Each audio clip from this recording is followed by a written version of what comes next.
जी नमस्कार। आदर्श विद्या मंदिर की ऑनलाइन क्लास में एक बार फिर से आपका स्वागत है। आज जो हमारा जो टॉपिक है विक्रय संवर्धन व्यवसाय अध्ययन के अंदर जो है वो विक्रय संवर्धन के बारे में हम जो है वो चर्चा करेंगे कि विक्रय संवर्धन क्या होता है, विक्रय संवर्धन के अंदर क्या क्या चीजें होती है उसके बारे में पढ़ेंगे। उससे पहले आप लोग सभी लोग जो है वो स्वस्थ होंगे ऐसी मैं आशा करता हूँ। सभी को अपने को घरों के अंदर ही रहना है, घर से बाहर नहीं निकलना है, ठीक है ना। घर के अंदर रह के जो है बिल्कुल व्यवस्थित तरीके से हमको पढ़ाई करनी है कि आगामी महीने में जो है वो अपने बोर्ड एग्जाम जो है वो होंगे, कहने का मतलब। इसीलिए सरल टॉपिक है हमारा आज, विक्रय संवर्धन के बारे में थोड़ा सा चर्चा करते हैं कि सेल्स प्रमोशन विक्रय संवर्धन क्या होता है, इसके बारे में हम चर्चा करेंगे। तो सबसे पहले हम इसकी डेफिनेशन की अगर बात करते हैं, विक्रय संवर्धन का मतलब होता है बढ़ाना। क्या होता है? बढ़ाना, बिक्री को बढ़ाने के लिए। विक्रय यानी बिक्री, सेल्स को बढ़ाने के लिए। तो विक्रय को बढ़ाने के लिए, विक्रय को बढ़ाना, इसका अर्थ देखा जाए तो विक्रय को बढ़ाना, सेल्स को बढ़ाना है। एक फर्म जो उत्पादन करती है तो उत्पादन करने से केवल जो है वो मतलब नहीं है, उसकी बिक्री भी होना जरूरी है और बिक्री में बढ़ोतरी होना। और बिक्री में बढ़ोतरी करने के लिए हम जिन जिन चीजों का उपयोग करते हैं, जिन जिन माध्यमों का उपयोग करते हैं, वो that is called sales promotion, विक्रय संवर्धन जो है वो कहलाता है। यानी कि विक्रय में वृद्धि के लिए, विक्रय में वृद्धि के लिए की जाने वाली, विक्रय में वृद्धि में, विक्रय के वृद्धि में की जाने वाली अनियमित क्रियाओं से है, अनियमित क्रियाओं से है, अनियमित क्रियाओं से है। विक्रय में वृद्धि करने के लिए की जाने वाली अनियमित क्रियाओं से है।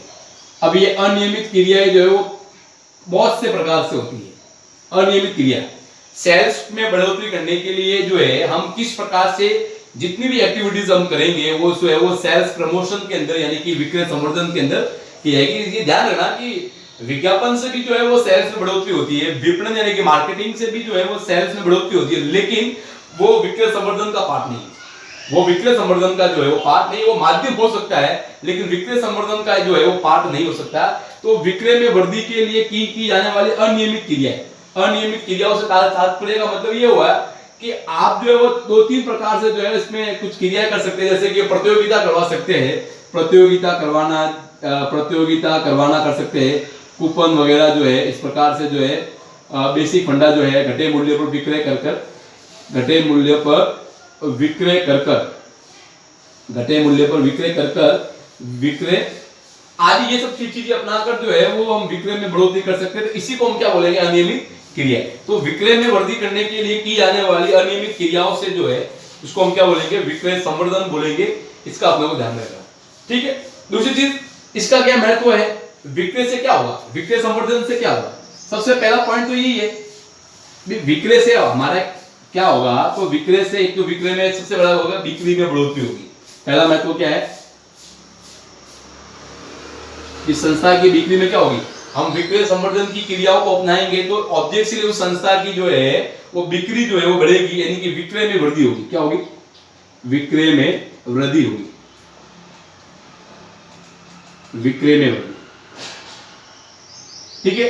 अब लार्ज स्केल पर अगर विक्रय होगा तो प्रति इकाई लागत जो है वो कम आएगी, प्रति इकाई लागत कम आएगी, प्रति इकाई लागत कम आएगी, प्रति इकाई लागत जो है वो कम आना या कम होना, प्रति इकाई लागत क्या हो जाएगी? कम हो जाएगी। क्योंकि एक लार्ज स्केल पर जब एक संस्था जो है अपनी बिक्री को बढ़ाएगी तो उस बिक्री को बढ़ाने के लिए हमको उत्पादन करना पड़ेगा, मैन्युफैक्चर करना पड़ेगा। और जितना ज्यादा मैन्युफैक्चर होगा उतनी ही कम जो हमारी क्या आएगी? उसकी कॉस्ट आएगी। क्या आएगी? कॉस्ट आएगी। और कॉस्ट कम होगी तो फिर क्या होगा? ऑब्जेक्टिवली जो है वो लाभों में क्या होगी? बढ़ोतरी होगी। तो लाभों में वृद्धि होगी, लाभों में वृद्धि होगी, प्रॉफिट में बढ़ोतरी होगी। संस्था के मालिक को, उत्पादन के जो मालिक जो है उनको जो है वो प्रॉफिट के अंदर बढ़ोतरी होगी। लार्ज स्केल पर अगर सेल्स होगा तो उससे जो है हमको उत्पादन जो है संस्था को जो ज्यादा से ज्यादा करना पड़ेगा। और ये जो उत्पादन जब ज्यादा होगा तो प्रति इकाई लागत यानी घर के अंदर जो माल की कॉस्ट जो है वो कम से कम होगी हमारे पास। और ये कम से कम जो कॉस्ट पड़ेगी तो ऑटोमेटिकली हमारा जो फर्म का जो है वो संस्था का जो लाभ जो है वो क्या हो जाएगा, उसमें इंक्रीजमेंट होगा, वृद्धि होगी। अब जब लाभों में वृद्धि होगी तो क्या होगा, ख्याति में बढ़ोतरी होगी, उसकी गुडविल में भी क्या होगा, इंक्रीजमेंट टू गुडविल, ख्याति में वृद्धि, ख्याति में भी क्या होगी, वृद्धि होगी, गुडविल बढ़ जाएगी, उसकी ख्याति जो है वो छाव और फैल जाएगी। इस प्रकार से जो है वो अपनी मार्केट के अंदर जो है इस प्रकार से अगर ये टेक्निक्स जो है वो अपनाएगी तो प्रतिस्पर्धा यानी कंपटीशन के युग में वो क्या हो जाएगी, विजय प्राप्त करेगी।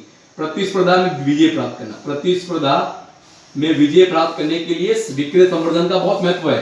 प्रतिस्पर्धा में विजय प्राप्त करना, प्रतिस्पर्धा में विजय प्राप्त करना इस कंपटीशन के, इस बिजनेस के युग में, आज का युग जो है वो गलाकार प्रतिस्पर्धा है बिजनेस के अंदर, यानी हर चीज के अंदर कंपटीशन है। इसी प्रकार से बिजनेस के अंदर तो बहुत ज्यादा कंपटीशन है, बहुत ज्यादा रिस्क है। ऐसे में अगर सेल्स प्रमोशन यानी कि विक्रय संवर्धन की क्रियाओं को अगर नहीं अपनाएंगे तो हमारे सेल्स में बढ़ोतरी नहीं होगी, सेल्स में बढ़ोतरी नहीं होगी तो लागत ज्यादा आएगी, लागत ज्यादा आएगी तो लाभ कम हो जाएगा और ख्याति भी जो है बढ़ेगी। इसलिए हमको क्या करना पड़ेगा, इस कंपटीशन के अंदर हमको अगर विजय पानी है, प्रतिस्पर्धा पर अगर विजय प्राप्त करनी है तो हमको विक्रय संवर्धन की जो क्रियाएं जो है, जितनी भी क्रिया, उन सब क्रियाओं को जो है वो बिजनेस के अंदर जो अपनाना पड़ेगा। तो इससे क्या होगा, हम इस कंपटीशन के इस युग में बिजनेस के अंदर जो है हम टिक सकते हैं, ज्यादा लंबे समय तक जो है वो काम कर सकते हैं। ठीक, अगला जो है उपभोक्ताओं को जानकारी, उपभोक्ताओं को जानकारी मिलेगी, उपभोक्ताओं को जानकारी देना। विक्रय संवर्धन से उपभोक्ताओं को जो है वो विभिन्न प्रकार के प्रोडक्ट कैसे यूज किए जाते हैं उसके बारे में भी उसके अंदर जानकारी दी जाएगी। उस अनियमित क्रियाओं के अंतर्गत इस विक्रय संवर्धन का मतलब हमने पढ़ा है ना, विक्रय में वृद्धि करने के लिए अनियमित क्रियाओं से, अनियमित क्रियाओं से है। तो इस अनियमित क्रियाओं से तात्पर्य हम अगर लेते हैं तो इस अनियमित क्रियाओं के अंदर जो है प्रोडक्ट को कैसे यूज किया जाएगा, उसका उपयोग कैसे किया जाएगा, उसके बारे में भी जो है उपभोक्ताओं को जो है वो जानकारी करवाई जाएगी। जब उपभोक्ताओं को जानकारी होगी उस प्रोडक्ट को उपयोग करने के लिए तो उपभोक्ता उस वस्तु को खरीदेगा, तो ऑब्वियसली हमारे विक्रय में वृद्धि होगी, लागत कम होगी, लाभ में बढ़ोतरी होगी और ख्याति में भी जो है वो बढ़ोतरी होगी। ये सब चीज है और जीवन स्तर में भी सुधार होगा। उपभोक्ता के जीवन स्तर में जब उसको उपयोगी वस्तुएं जो है, एक उपभोक्ता को अपनी आवश्यक वस्तु अगर आसपास में अगर मिल जाती है तो उसके जीवन स्तर में क्या होगी, वृद्धि होगी, जीवन स्तर में वृद्धि होगी। ये कुछ एक पॉइंट अपने को याद रखना चाहिए। यहाँ से एक बड़ा प्रश्न बनता है कि विक्रय संवर्धन क्या है और विक्रय संवर्धन के महत्व क्या है, इनके बारे में अपने को लिखना है। तो बेसिकली आंसर लिखना है, अपने को इतना डीपली जाके नहीं लिखना है या इतना टेंशन नहीं लेना है कि क्या होगा इसमें। तो सीधा सा सिंपल सा है कि विक्रय संवर्धन से तात्पर्य बिक्री को बढ़ाने के लिए की जाने वाली अनियमित क्रियाओं से है। ठीक है, अनियमित क्रिया क्या होगी, आगे हम इसकी मेथड्स पढ़ेंगे, उसमें हम बताएंगे अनियमित क्रियाओं के हम क्या क्या कर सकते हैं। विज्ञापन और विपणन जो है वो माध्यम हो सकता है बिक्री बढ़ाने के लिए, लेकिन विक्रय संवर्धन का पार्ट नहीं है, इसका ध्यान रखना। विज्ञापन, एडवर्टाइजमेंट और मार्केटिंग, एडवर्टाइजमेंट और मार्केटिंग जो है वो माध्यम हो सकता है, बिक्री को बढ़ाने का माध्यम हो सकता है, लेकिन जो है यह विक्रय संवर्धन नहीं है, इसका पूरा ध्यान रखना। इससे भी बिक्री में बढ़ोतरी तो होती है, लेकिन ये this is not part of the sales promotion, sales promotion का पार्ट नहीं है, ये अलग है। ठीक है, सेल्स प्रमोशन के अंदर तो हमको तो व्यक्तिगत जो है वो क्रियाएं करनी पड़ती है, और व्यक्तिगत या व्यक्तिगत क्रियाएं कर सकते हैं, ये माध्यम हो सकता है, लेकिन हम इसको विक्रय संवर्धन का पार्ट जो है वो नहीं मानेंगे। ठीक है, तो बात कर रहे थे हम इसके महत्व की और इसकी परिभाषा की। तो विक्रय में वृद्धि करने के लिए की जाने वाली अनियमित क्रियाओं से है। महत्व में विक्रय में वृद्धि होगी, विक्रय में वृद्धि होगी तो प्रति की लागत कम होगी, लाभों में वृद्धि होगी, ख्याति में वृद्धि होगी, प्रतिस्पर्धा में विजय प्राप्त करना, उपभोक्ताओं को जानकारी देना, जीवन स्तर में वृद्धि होगी, नए बाजारों में प्रवेश करना है। और भी आपकी बुक के अंदर बहुत सारे पॉइंट्स दे रखे हैं। ठीक है, और जितनी आप क्रिया करोगे उतने मध्यस्थ की सुविधाएं भी जो है अपने को ज्यादा से ज्यादा अपने को मिलेगी, ये अपने को ध्यान रखना चाहिए। तो ये था विक्रय संवर्धन के अंतर्गत इसके महत्व के बारे में। चैप्टर बहुत इजी है वैसे। अब इसकी हम विधियों की अगर बात करें, विक्रय संवर्धन की विधियां, मेथड्स,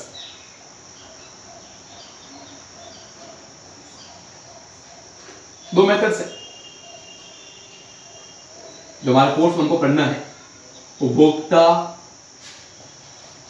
संवर्धन विधियां, उपभोक्ता संवर्धन विधियां। दूसरा है